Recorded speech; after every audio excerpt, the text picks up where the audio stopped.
क्या आप जानते हैं हमारे संविधान के हर पहलू को? चलिए इस क्विज के साथ अपनी जानकारी को टेस्ट करें। पहला प्रश्न में दिया गया है कि भारतीय संविधान में सबसे पहले कौन सा शब्द आता है? ऑप्शन ए हम भारत, ऑप्शन बी हम भारत के लोग, ऑप्शन सी हम भारतीय नागरिक, ऑप्शन डी हम नागरिक। तो इसका राइट आंसर हो जाएगा ऑप्शन नंबर बी, हम भारत के लोग। ठीक है। अगला प्रश्न में दिया गया है क्वेश्चन नंबर दूसरा में कि भारतीय संविधान को कब अपनाया गया? तो इसका राइट आंसर हो जाएगा ऑप्शन नंबर सी, 26 नवंबर 1949। दोस्तों यहाँ पे एक ऐसा प्रश्न भी बनाया जा सकता है जिससे स्टूडेंट लोग को काफ़ी कन्फ्यूजन होता है। क्वेश्चन क्या बनाया जा सकता है कि भारतीय संविधान को कब अपनाया गया, पूछा गया ना। यहाँ बोला जा सकता है कि भारतीय संविधान को कब लागू किया गया। तो इसका राइट आंसर हो जाएगा लागू कब हुआ था? 26 जनवरी 1950 को लागू हुआ था। बट जो संविधान को अपनाया गया था वो 26 नवंबर 1949 को अपनाया गया था। ठीक है।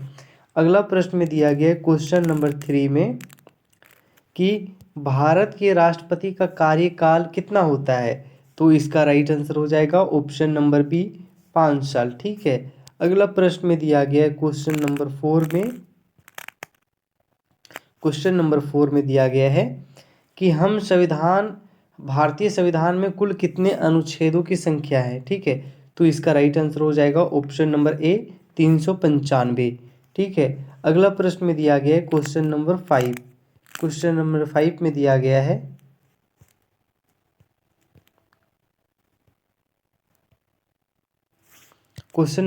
में दिया गया है कि भारतीय संविधान के किस भाग में मौलिक अधिकारों का उल्लेख है? तो इसका राइट आंसर हो जाएगा भाग 3। ठीक है। संविधान के भाग 3 में मौलिक अधिकारों के बारे में चर्चा किया गया है।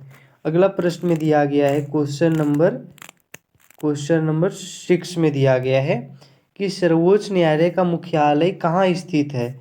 तो इसका राइट आंसर हो जाएगा ऑप्शन नंबर ए, दिल्ली में स्थित है। ठीक है।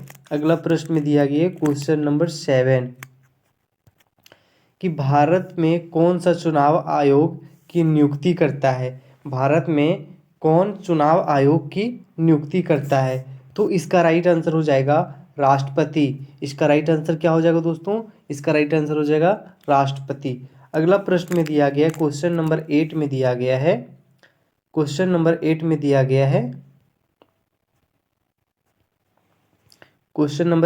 गया है दोस्तों कि भारतीय संविधान के किस अनुच्छेद के तहत राष्ट्रीय आपातकाल की घोषणा की जा सकती है?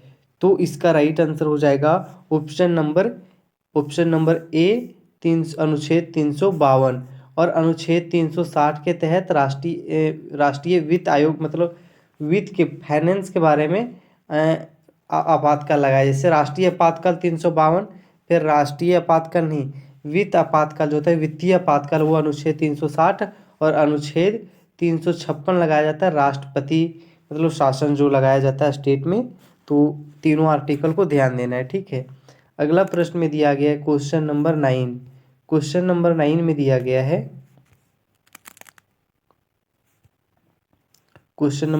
दिया गया है कि भारत में राज्यसभा के सदस्य कितने वर्ष के लिए चुने जाते हैं? तो इसका राइट आंसर हो जाएगा 6 साल के लिए चुने जाते हैं राज्यसभा के सदस्य। ठीक है। अगला प्रश्न में दिया गया है क्वेश्चन नंबर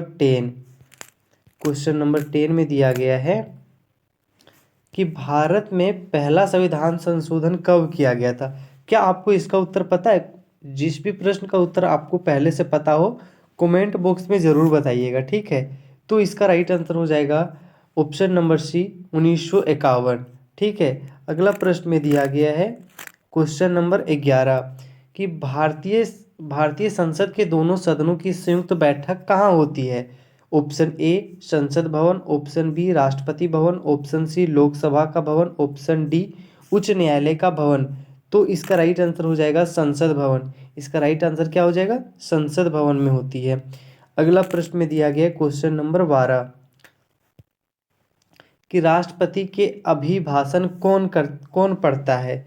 तो इसका राइट आंसर हो जाएगा राष्ट्रपति ही। राष्ट्रपति का अभिभाषण कौन पढ़ता है? राष्ट्रपति का भाषण राष्ट्रपति पढ़ते हैं, तो इसका आंसर राष्ट्रपति हो जाएगा। ठीक है, अगला प्रश्न में दिया गया है क्वेश्चन नंबर 13 कि भारत में राज्यसभा की अधिकतम सदस्य संख्या कितनी हो सकती है?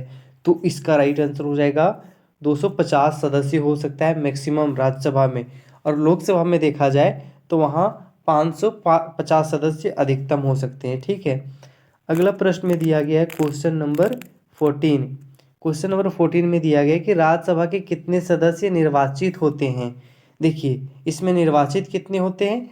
एक राज्यसभा में निर्वाचित सदस्य भी जाते हैं और मनोनीत सदस्य जाते हैं। 12 मनोनीत जाते हैं राष्ट्रपति के द्वारा। तो 450 में से 12 को हम माइनस कर देंगे तो कितने सदस्य बचते हैं? वही इसका राइट आंसर हो जाएगा। तो इसका राइट आंसर हो जाएगा कितना? 245। क्या हो जाएगा? 245। अगला प्रश्न में दिया गया है क्वेश्चन नंबर 15 कि भारतीय संविधान में कुल कितने भाग हैं? तो इसका राइट आंसर हो जाएगा 22 भाग है। बट फिलहाल अभी संशोधन करके 3 और नए बढ़ चुके हैं, तो इसका अभी फिलहाल 25 भाग में विभक्त हो चुका है हमारा संविधान। टोटल 25 भाग है। ठीक है,